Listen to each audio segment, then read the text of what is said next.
A few of you have been asking me since the herb video, and again after the last one, what are the actual vegetables, not herbs, that come back on their own every year in my garden? I've been putting this one off because 2 of the 3 take real patience before they pay off, and I didn't want to promise you something without being honest about the wait. But I've had all 3 of these in the ground for over a decade now, and not one of them has been replanted since the day I first put it in. No seed packet, no nursery trip, no digging a new hole every spring. Here's exactly which 3, what the wait actually looks like, and how little bending any of them ask of me once they're established.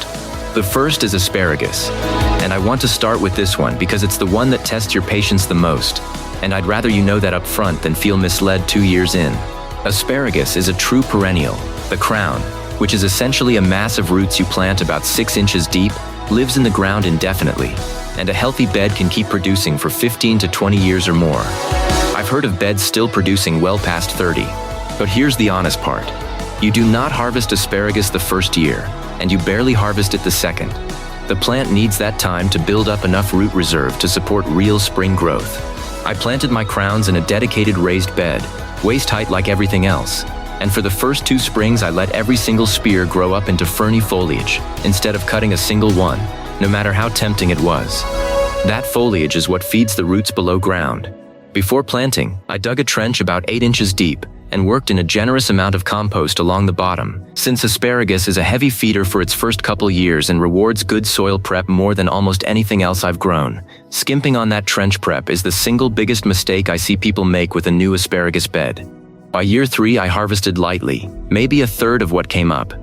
By year 4, I was harvesting the full bed for 6 full weeks every spring, and I've done that every single spring since. Once established, the actual work of asparagus is almost nothing.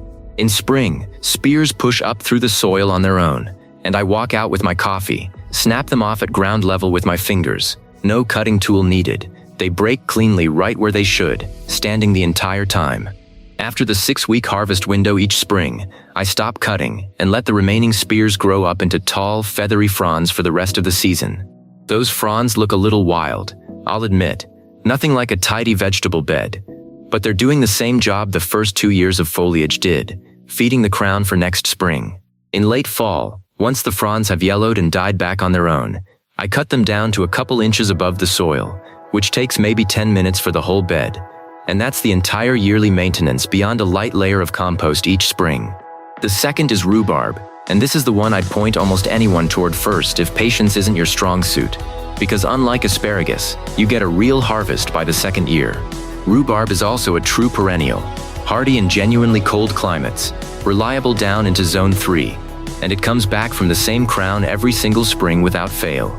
I planted 1 crown 12 years ago, and I now harvest from 3 separate plants, all divided from that original crown over the years rather than bought new.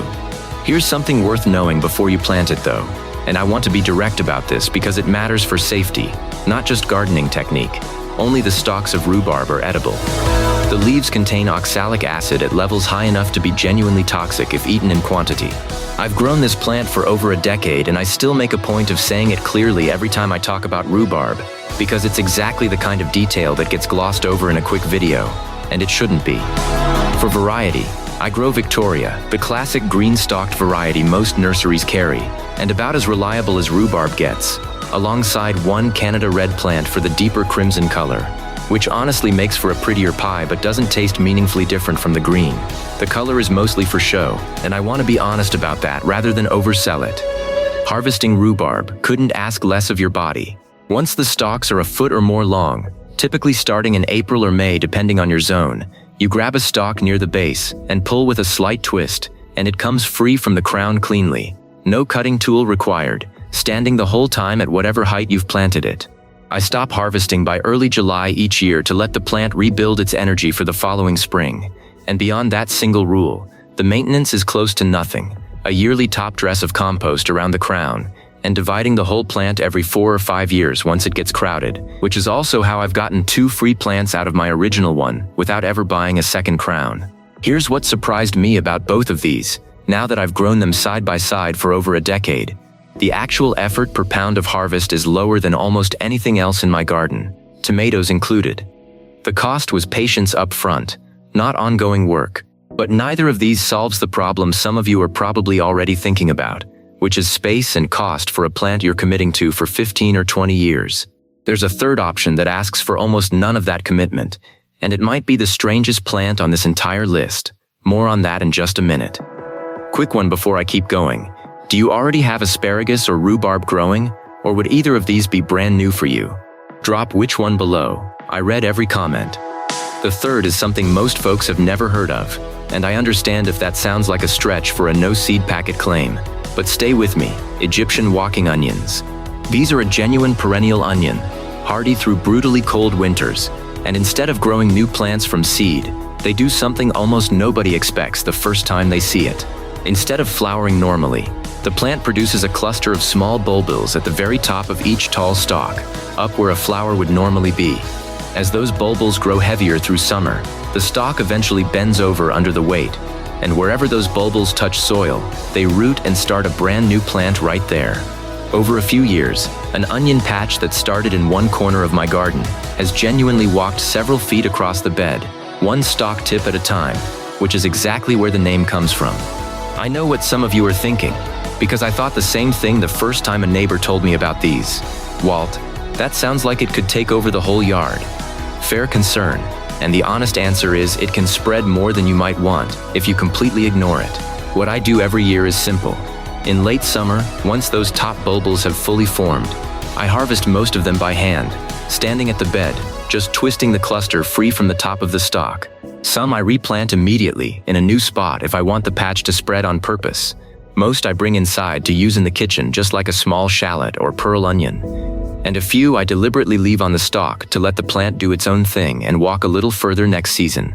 That gives me complete control over how much it spreads, while still getting a genuine harvest every single year from a plant I put in the ground once, over a decade ago now. The base of the plant is also fully harvestable at the bulb, the same way you'd dig a regular onion, though I mostly leave those bulbs in place year after year and rely on the top bulbils for my kitchen use instead, since digging up the base disturbs the whole clump. In the kitchen, I use the bulbils exactly like a small shallot or pearl onion, chopped into a pan, pickled whole in a jar of vinegar and spices, or tossed raw into a salad for a sharper bite than a regular onion gives you. The green stalks themselves are usable too, much like a scallion, harvested anytime through spring and early summer before they go tall and start forming those top bulbils.